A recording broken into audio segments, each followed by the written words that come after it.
Swadika, and thank you for joining us for NBT World Brief right here on NBT and NBT World.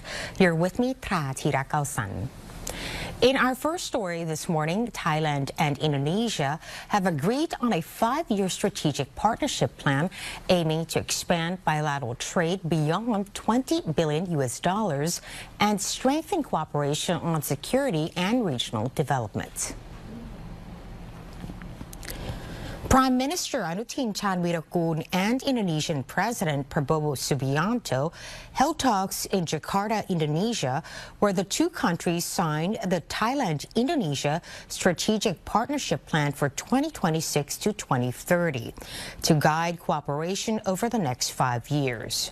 Both sides agreed to enhance security cooperation, especially in combating transnational crimes, including online scams, human trafficking, and drug trafficking. Thailand has helped return more than 1,100 Indonesian victims of scam networks, with over 500 cases still being processed. While on the economic cooperation front, Thailand will host the first ministerial-level meeting of the Joint Trade Committee, or JTC, with the goal of increasing bilateral trade beyond $20 billion. The two countries will also promote cooperation in agriculture, food security, halal industries, and energy. Thailand also expressed readiness to support Indonesia's food security through quality rice exports, while both sides agreed to expand tourism and education cooperation, including more flights and student exchanges. The leaders also discussed regional issues, including Myanmar, the Middle East, and the Thailand-Cambodia border situation, reaffirming their shared commitment to ASEAN cooperation and regional stability. Thailand's foreign ministry has issued a response to remarks by the UN Special Rapporteur on the situation of human rights in Cambodia, disputing references to Thailand and stressing the importance of impartiality and fact-based reporting. Deputy Prime Minister and Foreign Minister Siyasak Phongketkaew said the statement was issued by UN Special Rapporteur Tom Andrews in his personal capacity under his mandate and should not be regarded as an official United Nations report. He said such reports are expected to be independent, objective, and impartial, but argued that the statement referred to Thailand without adequately verifying the facts. And since these allegations are related to Thailand directly, there was no attempt to verify the facts with the Thai side before putting them into his report. And our greater concern is that parts of this report has been selectively used by the Cambodian side for purposes of propaganda, for purposes of putting the blame on Thailand and for political purposes. And we're concerned that, that the report should not be exploited in such a way. Minister Siyasak also disputed figures cited in the statement, including claims regarding internally displaced people in Cambodia and Cambodian migrant workers in Thailand, saying they did not accurately reflect the situation. He reiterated that Thailand has never had a policy of forcibly expelling Cambodian workers, adding that many had returned voluntarily following calls by the Cambodian government. It is said that there are 650 displaced Cambodians, internally displaced. But we believe that this number should not include those who have been relocated from the villages that had encroached into Thai territory. And these villages have encroached into Thai territory since they had the civil war in Cambodia starting in 1978, so that's 50-something years already. it was referred that 900,000 Cambodian workers were forced to go back to Cambodia. We never forced them. Whether they're in Thailand legally or illegally, we treat them the same as all workers. And in actual fact, they went back because of the call made by the Cambodian side for them to go back.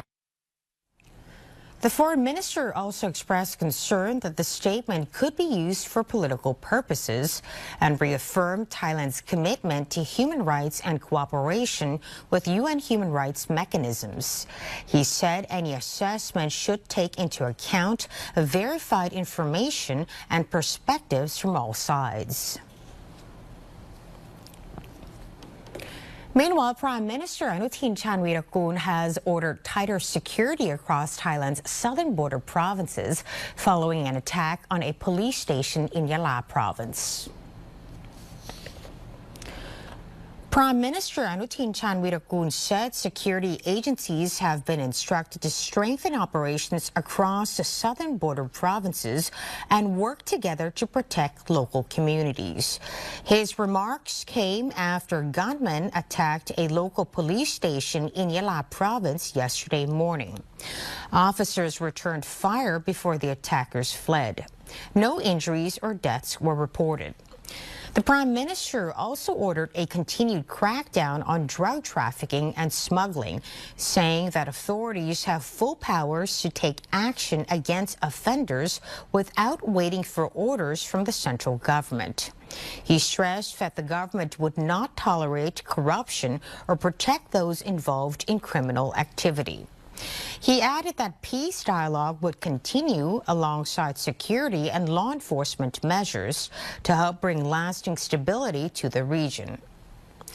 The Royal Thai Navy Commander-in-Chief Admiral Pairod Phượng said the Navy stands ready to support the Royal Thai Army in security operations, especially in the 5 districts of Narathiwat under the Marine Task Force's area of responsibility. The Navy Chief of Staff, Admiral Thadawut Thatpitakul, said the situation remains under control.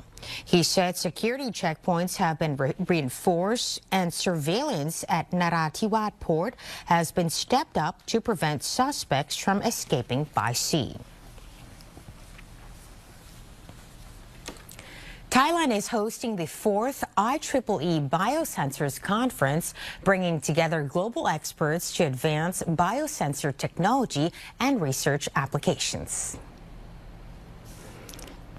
Deputy Prime Minister and Minister of Higher Education, Science, Research and Innovation, Professor Dr. Yochanan Wongsavat, presided over the opening of the 4th IEEE BIOSENSORS Conference 2026, which serves as a platform for scientists, engineers, medical professionals, and industry experts to exchange knowledge on advances in biosensors, science, and technology. He said Thailand's selection as host reflects the country's potential to strengthen regional cooperation in advanced technologies, including medical technology, biotechnology, artificial intelligence, and microelectronics. Co-chair of the IEEE BIOSENSORS 2026, Associate Professor Dr. Panawi Pokhaya Udom said that the conference connects biosensor researchers with the healthcare sector, entrepreneurs, and investors to develop innovations addressing challenges in health and quality of life. He added that Bangkok's infrastructure, research facilities, and technology ecosystems provide strong support for Thailand's ambition to become a regional hub for biotechnology, medical technology, and digital health innovation. The Royal Thai Navy has begun final preparations for this year's Royal Barge procession, with traditional blessing ceremonies held ahead of rehearsals on the Chao Phraya River. Navy Commander-in-Chief Admiral Pairod Phumtham presided over ceremonies to conduct traditional rites for 14 royal barges that will take part in the Royal Barge procession held as part of the Royal Katin Robe offering ceremony at Wat Arun Rachawararam on November 6, marking the auspicious occasion of Her Majesty the Queen's 48th birthday on June 3, 2026. The fleet includes 4 principal royal barges, led by the Supanahong Royal Barge, as well as 4 animal-headed barges among the vessels participating in the procession. The Navy says preparations are progressing as planned, with experienced oarsmen training alongside newly recruited sailors selected to take part in the ceremony. Restoration of the royal barges and training exercises are continuing, with 10 rehearsal sessions scheduled between August and October, followed by 2 full dress rehearsals in late October. Members of the public will be able to watch the rehearsals along both banks of the Chapria River from Krung Thon Bridge to Wat Arun. The full procession will involve 52 royal barges and around 2,200 naval personnel, arranged in a formation stretching almost 1.5 kilometers. The Navy says that all participating personnel are honored to serve in one of Thailand's most important royal traditions. And that wraps up this morning's NBT World Brief. For more stories, simply scan the QR code on your screen to access our full coverage across all media platforms. Until next time, Sawasdee ka.